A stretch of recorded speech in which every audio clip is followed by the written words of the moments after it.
De esos pacientes, un tercio de ellos, más o menos 336 pacientes, fueron tratados con terapia de segunda línea.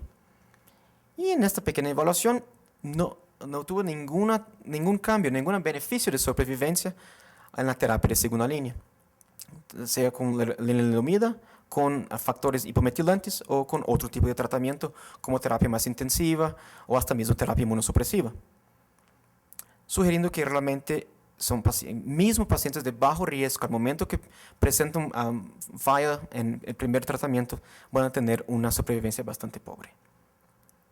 En este caso se decidió tratarlo con lenalidomida. Y la razón fue que discutimos el tratamiento con la azacitidina, pero estaba todavía bastante activo, le gustaría intentar venir al hospital el mínimo posible. Entonces, a la idea de tomar una pastilla le pareció muy atractiva. Entonces empezó tratamiento con lenalidomida, 10 miligramos al día, continua. En primer ciclo, como se ve con mucha frecuencia en pacientes con MDS tratados con lenalidomida, una panceitopenia bastante significativa, bastante severa. Llegó a ser ingresado al hospital con peora de la cardiomiopatía por la anemia. De los ciclos 1 al 5 necesitó al menos una unidad de sangre a cada ciclo, pero parecía presentar un poquito de respuesta y el requerimiento de transfusión cada vez un poquito más espacado, pero siguió presentando problemas en varios ciclos. Un ingreso con hematoquisia al ciclo número 5. En este momento se cambió la dosis para 3 semanas sí, 1 semana de descanso. En el ciclo siguiente, ingresado con bradicardia, necesitando un pacemaker. El ciclo 7, neutropenia febril. Eventualmente decidió, ok, suficiente, no más. En ese momento se repitió en la médula y puede detectar un poquito de subida de la cantidad de blastos, un cariótipo un poquito más complejo, y la deleción 20q ahora también detectada en FISH. Entonces, ¿cuáles los datos en la literatura para el uso de la lenalidomida en MDS? Los principales datos están con los pacientes que tienen deleción 5q.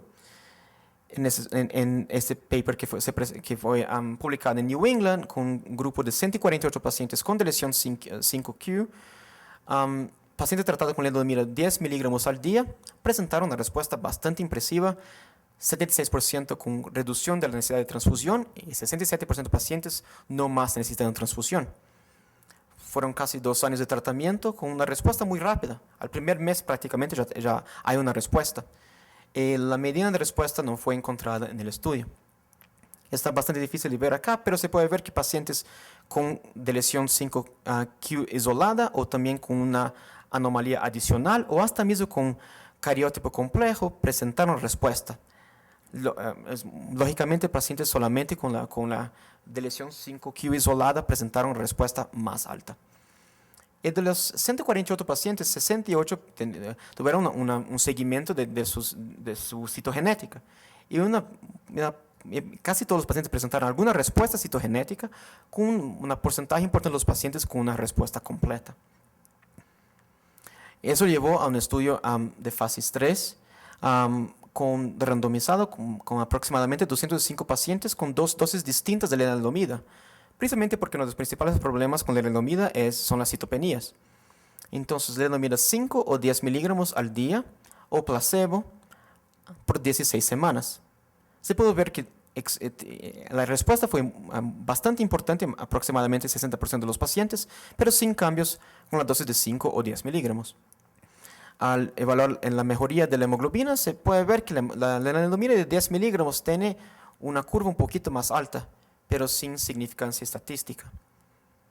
Al evaluar las curvas de transformación a leucemia aguda o supervivencia global, no hay cambio en ninguno de los grupos, pero los pacientes que presentan respuesta con mejoría del requerimiento de transfusión parecen presentar un riesgo un poquito más pequeño de transformación a la leucemia aguda.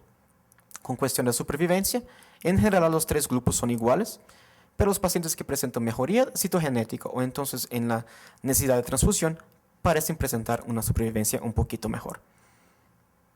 En la realidad, estos datos de la deleción 5q vienen de un estudio anterior del uso de lenalidomida en síndrome mielodisplásica en general.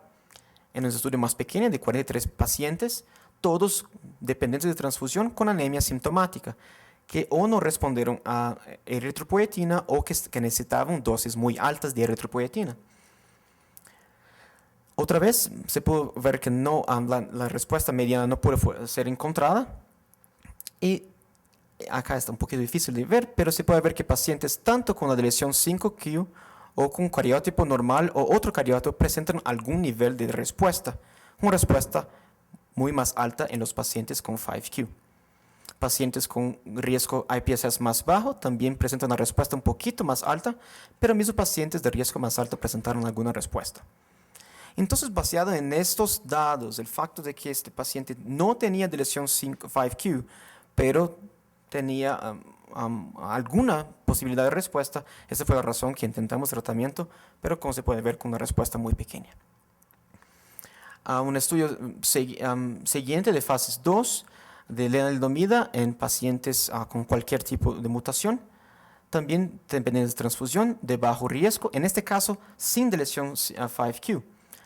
La respuesta total con mejoría en la transfusión o independencia de transfusión fue en 26% de los pacientes. Y con otros 37 pacientes, que son más o menos 17%, con abajo de menos mitad del requerimiento de transfusión, con una respuesta global de aproximadamente 40%.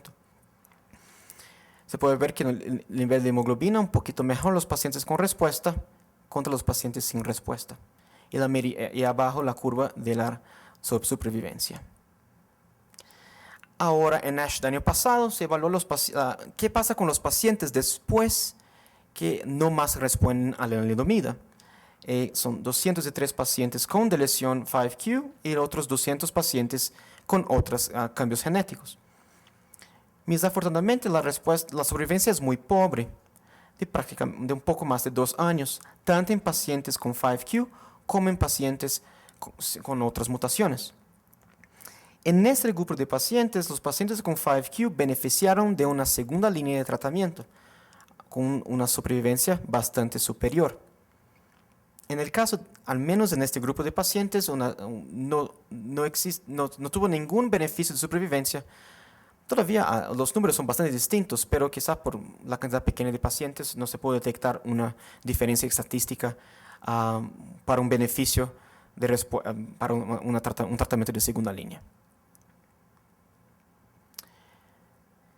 En el caso de al momento en que no más tuvo respuesta a la lenalidomida, la decisión fue cambiar tratamiento para azacitidina. El primer ciclo otra vez presentó una pancetomía severa, necesitó 5 unidades de sangre, una dosis de plaquetas, soporte con Neupogen, pero despacio con cada ciclo el requerimiento de transfusión bajó y al ciclo 5 o 6 no más necesitaba transfusión, en realidad una respuesta bastante importante. ¿No necesita transfusión? No, en este ciclo no necesita transfusión. Ahora está en el ciclo 9 y necesita transfusión a cada 6 semanas. Entonces hay una respuesta clara a la azacitidina mismo después de un fallo de la lenalidomida. ¿Cuáles son los datos en la literatura para el uso de la azacitidina en MDS de bajo riesgo? Un estudio de fases 3 con 190 pacientes, mitad de esos pacientes con enfermedad de bajo riesgo.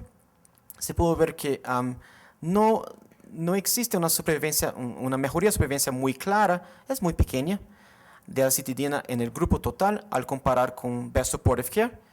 Pero al isolar los pacientes de bajo riesgo, la azacitidina tiene un beneficio un poquito más importante al comparar con Best Supportive Care. El problema principal, como vimos en este paciente, son las citopenías. En ASH, ahora en diciembre, un estudio muy importante de MD Anderson evaluó el uso de dosis bajas de citabina o de azacitidina en pacientes con MDS de bajo riesgo. Y solamente 3 días de tratamiento presentó una respuesta bastante importante y bien rápida también, de aproximadamente 2 meses. y solamente una pequeña porcentaje de los pacientes necesitando ajuste de dosis o cambios de la frecuencia de tratamiento.